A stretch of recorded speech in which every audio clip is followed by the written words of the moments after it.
अगर एक Indian aircraft किसी वॉर जोन में फंस जाए और उसको रेस्क्यू की जरूरत हो तो कैसे किया जाएगा? क्या भारत में खुद के प्राइवेट मिलिट्री एयरक्राफ्ट्स और प्राइवेट जेट्स बनते हैं? क्या भारत खुद के ऐसे private jets, aircraft carriers, aircrafts बना पाता है? आप कहेंगे नहीं। पर अब भारत पहली बार अपने खुद के प्राइवेटली मेड एयरक्राफ्ट्स को उड़ाएगा। मैं बात कर रहा हूं इस नए C295 की, जिसने भारतीय इतिहास का एक नया एरा स्टार्ट किया है, जहां पहला made in India military aircraft Vadodara से उड़ान भरेगा। ये एक प्राइवेटली बिल्ड एयरक्राफ्ट है। इससे पहले जब भी आप डिफेंस में किसी भी चीज के बारे में पढ़ते होगे तो उसका प्रोडक्शन कौन करता था? DRDO, Hindustan aeronautical limited. लेकिन अब टाटा कूद पड़ा है मैन्युफैक्चरिंग में, और टाटा एक स्पेनिश कंपनी एयरबस के साथ मिलके प्रोडक्शन करेगा, खुद इंडिया में असेंबल करेगा इस मिलिट्री एयरक्राफ्ट को, जिसका नाम है C295। दो जो इसका नंबर है वो सिग्निफाई करता है इसके इंजन्स, जो एक मल्टी इंजन, दो इंजन का इसका एयरक्राफ्ट है। 95 जो इसका नंबर है वो इसका वेट कैपेसिटी दिखाता है। 99.5 टन की कैपेसिटी तक ये वेट लोड उठा सकता है। बात हो युद्ध में लड़ने की तो वो फाइटर जेट्स लड़ते हैं, लेकिन उनको सपोर्ट चाहिए होता है। अगर उन्हें फ्यूलिंग करनी है तो कैसे किया जाएगा? तो उसके लिए आपका C295 पहुंचेगा और उसको फ्यूल करेगा। हो सकता है कभी ऐसा मौका आए जब आपको कहीं रेस्क्यू करना हो हाई एल्टीट्यूड में, तो C295 वो काम कर सकता है। और ये एक बहुत ज्यादा दुनिया में जाना माना टेस्टेड मिलिट्री एयरक्राफ्ट है, जो रेस्क्यू के लिए, रिलीफ ऑपरेशंस के लिए, रिफ्यूलिंग के लिए और सपोर्ट प्रोवाइड करने के लिए दुनिया में रिनाउंड है। चाहे बात अफगानिस्तान की हो, चाहे अफ्रीका की लड़ाइयों में हो, उसका लगातार इस्तेमाल किया गया है। और स्पेनिश कंपनी एयरबस के साथ मिलकर टाटा इसको मैन्युफैक्चर करेगी वडोदरा में। और भारत के स्काइज में और भारत के इतिहास को हमेशा के लिए बदलने वाला है ये। क्यों? क्योंकि आप सोचिए, सबसे ज्यादा आपको किस एयरक्राफ्ट का नाम पता है? आप नाम बताएंगे रफाल का, आप बात बोलेंगे F-16 F-22 की, पर क्या आपको पता है वो कौन मैन्युफैक्चर करती है? वो फ्रांस या अमेरिका की सरकारी मैन्युफैक्चर नहीं करती। जो F-16 F-22 जैसे विमान हैं, ये सारे लॉकहीड मार्टिन कंपनी है, वो मैन्युफैक्चर करती है। Dassault रफाल को बनाती है। तो ये प्राइवेट कंपनीज है जो उनको मैन्युफैक्चर करती है, जबकि भारत में तो ऐसा कुछ होता नहीं है। अब जाकर भारत में प्राइवेटली बिल्ड एयरक्राफ्ट बनने शुरू हो रहे हैं, और ये एक बड़ा स्टेप है। कॉन्टेक्स्ट के लिए इमेजिन करिए कि आप एक बाइक चला रहे हैं। वो बाइक है हीरो मोटोकॉर्प की या फिर बजाज की। आपने पल्सर का नाम जरूर सुना होगा, लेकिन क्या बजाज हमेशा से ऐसी मोटरसाइकिल्स बनाता था, या हीरो हमेशा CBZ एक्सट्रीम जैसी बाइक्स बनाता था, या स्प्लेंडर बनाता था? नहीं। एक समय में जब बजाज केवल एक ऑटो बनाने वाली कंपनी हुआ करती थी और हीरो केवल साइकिल्स मैन्युफैक्चर किया करती थी, इनकी कोलैबोरेशन होती है होंडा के साथ, तो बनता है हीरो होंडा, और बजाज बनता है कावासाकी का पार्टनर, तो बजाज कावासाकी अलायंस होती है। उसके बाद ये साथ में मिलकर मोटरसाइकिल्स डेवलप करते हैं। फिर समय ऐसा आता है कि हीरो खुद होंडा से कहीं ज्यादा मोटरसाइकिल्स मैन्युफैक्चर करता है, और बजाज एक्सपोर्ट की रेस में कावासाकी को बहुत पीछे छोड़ देता है, यहां तक कि KTM और हस्कवाना जैसी कंपनीज को टेक ओवर भी कर लेता है। तो इंडियन कंपनीज ने जापानीज कंपनीज के साथ कोलैबोरेशन स्टार्ट किया, उनसे उन चीजों को सीखा, एक्सपर्टीज बिल्ड की, और फिर दुनिया पर छा गए। और अब समय आ चुका है कि भारत ऐसा ही कुछ प्राइवेट मिलिट्री एयरक्राफ्ट की डील्स में करे, इनके प्रोडक्शन में करे।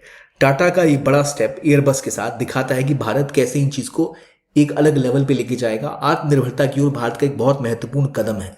और अगले समय में जब अगर भारत को जरूरत पड़ेगी कभी किसी कॉन्फ्लिक्ट जोन में रिफ्यूलिंग की, मान लो एक एयरक्राफ्ट उड़ रहा है, उसको फ्यूल चाहिए, तो वो दोबारा जमीन पे उतरने की जरूरत नहीं है उसको, इसके थ्रू आप उसको रिफ्यूल कर सकते हैं। आपको ऑन एयर ऑपरेशंस करने हैं, वहां ही आपकी सपोर्ट कर सकता है। और खास बात, ये आत्मनिर्भरता को बढ़ाएगा, और 6 यूनिट डिलीवर होकर इंडियन एयरफोर्स में भी जुड़ेंगे। कुछ जो है वो स्पेन से आएंगे, एयरबस डिफेंस स्पेस स्पेन में प्रोडक्शन होगा, बाकी कुछ इंडिया में भी होंगे। 2026 में जो made in India private company का एयरक्राफ्ट है, ये रोल आउट हो पाएगा। तो भारत में आत्मनिर्भरता और भारत में प्राइवेट इंडस्ट्रीज की एक बहुत बड़ी जीत की तरह से देखा जा रहा है। ये लगातार भारतीय मिलिट्री कैपेबिलिटीज को बिल्ड करेगा, और ये इतना इंपॉर्टेंट रोल निभा सकता है भारतीय एयरक्राफ्ट के लिए कि जैसे चिनूक या फिर बाकी दुनिया के रिनाउंड एयरक्राफ्ट जो अमेरिकन है मिलिट्री एयरक्राफ्ट, उनके लेवल पे ये एयरक्राफ्ट होगा। भारत में इसके मुकाबले का आज तक कुछ बना नहीं, प्राइवेट में तो कुछ बना ही नहीं, इवन गवर्नमेंट सेक्टर में भी ऐसा कुछ मिलिट्री एयरक्राफ्ट डेवलप नहीं हुआ है इंडिया में। तो इस क्वालिटी का C295, सी मतलब असल में इसकी जो ओरिजिनल बनाने वाली कंपनी थी कासा, उसके नाम से आता है। 2 इसके इंजन है, 9.5 टन का इसका वेट कैपेसिटी है।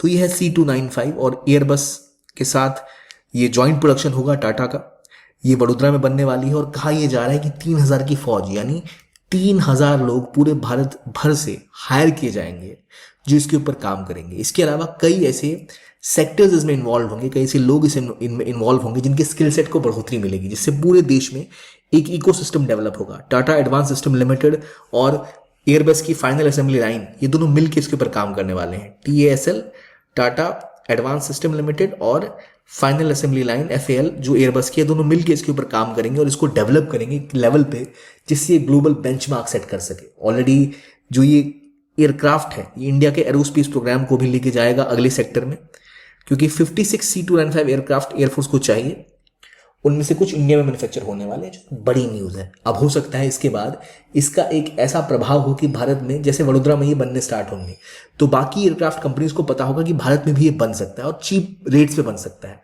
आज कार मैन्युफैक्चरिंग हो, इंजन मैन्युफैक्चरिंग हो, मोबाइल असेंबली हो, सब भारत में क्यों होता है? भारत में लेबर कॉस्ट का एडवांटेज है। भारत जैसे जैसे वेस्टर्न कंट्रीज के काफ़ी क्लोज होता जा रहा है वैसे और ज़्यादा ऑप्शंस खोल रहे हैं कि भारत के साथ ये कोलैबोरेट करें और प्रोडक्शन पे काम करें। प्रोडक्शन और बढ़ेगा तो इससे और ग्रोथ देखने को मिलेगी और भारत न सिर्फ C295 बल्कि आगे चलकर F-22 जैसे विमान भी डेवलप करेगा, सुखोई जैसे विमान भी डेवलप करेगा जो फाइटर जेट्स होते हैं, और उनको प्राइवेट कंपनीज भी डेवलप करेंगी। केवल DRDO या फिर केवल जो HAL है उन्हीं के द्वारा चीज़ें डेवलप नहीं की जाएंगी। प्राइवेट सेक्टर जब आएगा तो अपनी खुद की एफिशिएंसी लेके आएगा और एफिशिएंसी जब आती है तो चीज़ें और तेज़ी के साथ डेवलप होती हैं। बोइंग, दसॉ जैसी कंपनीज जो बाकी देशों में इतनी ज़्यादा पॉपुलर हैं, इतनी ज़्यादा सक्सेसफुल हैं, क्यों टाटा और रिलायंस पीछे हैं और ये भी उसमें कूदेंगे और ज़रूर एक सक्सेसफुल प्राइवेट डिफेंस इंडस्ट्री खड़ी करेंगे। और भारत के जैसे इंडियन कोस्ट गार्ड हो गया या फिर एयरफोर्स हो गया, उनको ऐसे जेट्स की, ऐसे कैरियर्स की बहुत ज़्यादा रिक्वायरमेंट होती है, तो उनकी पूर्ति अब यहाँ से हो पाएगी। तो एक बड़ी न्यूज़ है भारत के लिए जो ज़रूर सक्सेसफुल होगी। इसके ऊपर एक बड़ा कदम बढ़ता दिख रहा है C295 की लैंडमार्क प्रोडक्शन के साथ, इंडिया में इसकी असेंबली के साथ। और ये जो एयरक्राफ्ट है इसकी खास बात यह कि मेक इन इंडिया तो है ही है, लेकिन साथ में ये मेक फॉर द वर्ल्ड का भी काम करेगा, क्योंकि भारत इसे बाहर भी एक्सपोर्ट कर पाएगा। इसका एक प्राइम एग्जांपल अगर आप देखें तो ब्रह्मोस, हालांकि ब्रह्मोस प्राइवेटली नहीं बिल्ड की जा रही थी, लेकिन ये एक प्राइवेटली बिल्ड एग्जांपल है, तो ये ब्रह्मोस से भी खास इसको बनाता है C295 को। तो ये दुनिया भर में जाएगा, भारत में बना हुआ, और जो रतन टाटा है उनके सपनों को भी पूरा करेगा, टाटा को भी बड़ी लेवल पे लेके आएगा, इंडिया को भी बड़े लेवल पे लेके आएगा और एक ग्लोबल एग्जाम्पल सेट करेगा। तो हमें उम्मीद है कि अपने सारे मिशंस को पूरा करे, इंडियन मिलिट्री को, इंडियन एयरफोर्स को, इंडियन नेवी को सर्व करे और इंडिया की प्रोडक्शन लाइन दुनिया में सबसे आगे निकल जाए। इस वीडियो के लिए इतना ही। देखने के लिए बहुत बहुत